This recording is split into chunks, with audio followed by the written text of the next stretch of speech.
பரிசுத்த தேவனாகிய இயேசு கிறிஸ்துவின் இனிய நாமத்தினாலே உங்கள் அனைவரையும் வாழ்த்துகிறேன். இன்று ஆவியில் கட்டப்படுதலை குறித்து நாம் தியானிக்கலாம். தேவன் நம்மோடு இல்லாவிட்டால் நம்மால் எதையும் கட்ட முடியாது. அவரே சிறந்த கட்டிட கலைஞர் ஆவார். நாம் அவருடைய சாயலாக படைக்கப்பட்டிருப்பதால் நாமும் கட்டுபவர்களே. இந்த பிரபஞ்சத்தில் தானாகவே உருவான கட்டிடம் எதுவும் இல்லையே. இயேசு கிறிஸ்துவே நாம் நோக்கி காண வேண்டிய கட்டிட கலைஞர். அவருடைய பூமிக்குரிய தந்தை ஒரு தச்சராக இருந்தார்.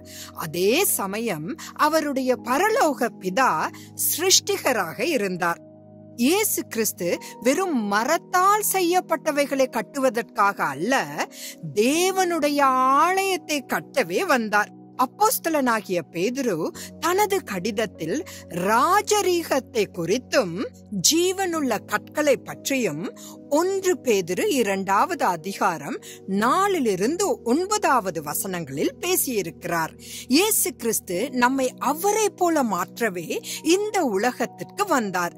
தேவனை ஆவியோடும் உண்மையோடும் ஆராதிக்கும் போது ஜீவனுள்ள கற்களாகிய நாம் உயிர் பெற முடியும். ஒரு திட்டம் இல்லாமல் ஒரு வீட்டை கட்டுவது புத்திசாலித்தனமான யோசனை அல்ல.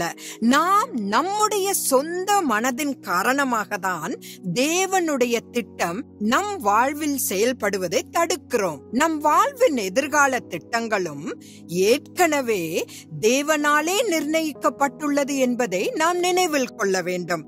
கர்த்தர் நம்மையும் நம்முடைய வரலாற்றையும் நமது எதிர்காலத்தையும் அறிவார். அவர் பரிசுத்த ஆவியானவரை நமக்குள் வைத்திருப்பதால் 2 கொரிந்தியர் 4வது அதிகாரம் 7வது வசனத்தின் பிரகாரம் அவர் நம்மை ஒரு பொக்கிஷமாகவே பார்க்கிறார். தேவனின் சாயலை நாம் பிரதிபலிக்கிறோம். அவருடைய மணிமகுட படைப்பாகிய நாம் மிகவும் விசேஷித்தவர்கள். ஆனால் இன்றைய கிறிஸ்தவர்களுக்கு தேவ விருப்பத்திற்கு மாறாக திட்டங்கள் உள்ளன.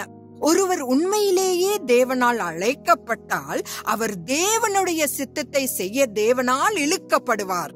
தேவ சித்தத்துக்கு விட்டு கொடுப்பதே நம் வாழ்வில் செய்ய வேண்டிய மிக சிறந்த விஷயமாகும். அந்த தேவ திட்டம் வெளிவந்தவுடன் கட்டிட கலைஞராகிய கிறிஸ்து தம்முடைய பணிகளை நம் வாழ்வில் தொடங்குவார். நான் இன்று நிற்பது என் வாழ்க்கையின் கடந்த 33 ஆண்டுகளாக கிறிஸ்து வழி நடத்தியதுதான். தேவனிடமிருந்து ஒரு வார்த்தை வந்தால் இந்த உலகத்தையுமே மாற்ற முடியும். எபேசியர் 3வது அதிகாரம் 20வது வசனத்தில் நமக்கு ஒரு அருமையான வாக்குத்தத்தம் கொடுக்கப்பட்டிருக்கிறது. இறுதியாக இந்த வாக்குத்தத்தத்தை சந்தேகப்படுகிறவர்கள் தேவனையோ அவருடைய கரத்தையோ அல்லது அவருடைய வழிகாட்டுதலையோ வாழ்வில் பார்க்கவே முடியாது. தேவ சித்தமாய் நாளை சந்திக்கலாம். ஆமேன்.